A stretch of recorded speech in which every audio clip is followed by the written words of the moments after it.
I think the great spiritual healing of our generation is recovering from the super religious aspects and the literalism and legalisms of the scripture. We become so obsessed with, did he speak in tongues? Was someone there to interpret it? Does the tithe really still mean this?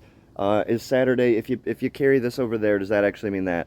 And what does God have to say about this in his word? There's a day on the Sabbath where the disciples are going through a grain field, and some of them begin to pick from the field, which is quote-unquote illegal.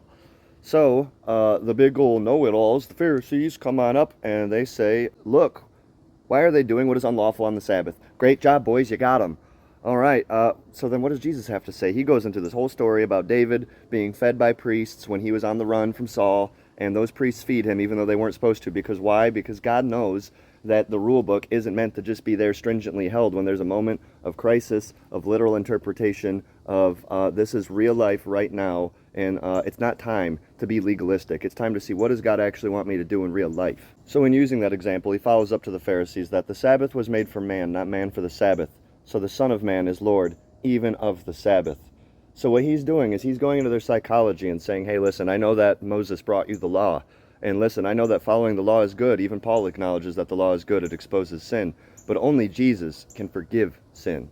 Only Jesus is the one that can redeem this price that is unpayable from anybody else on earth.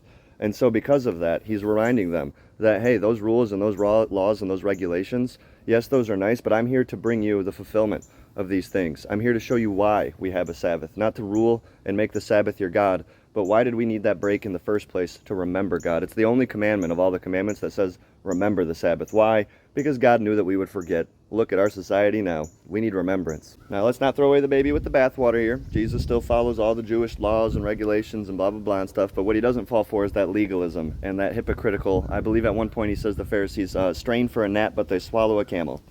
Basically saying that the smallest of the legally unclean animals is nitpicky and follow all those little things, but behind closed doors, hypocrisy of camel-sized proportions. So in conclusion, we do not make the rules and the rule book our God. We serve the God who gives us new revelation, new insight. Jesus comes to show either fulfillment of the law or deletion of the old. So there's going to be a continually revelation when it comes to God and his word, not a legalistic, super stringent, unmovable law.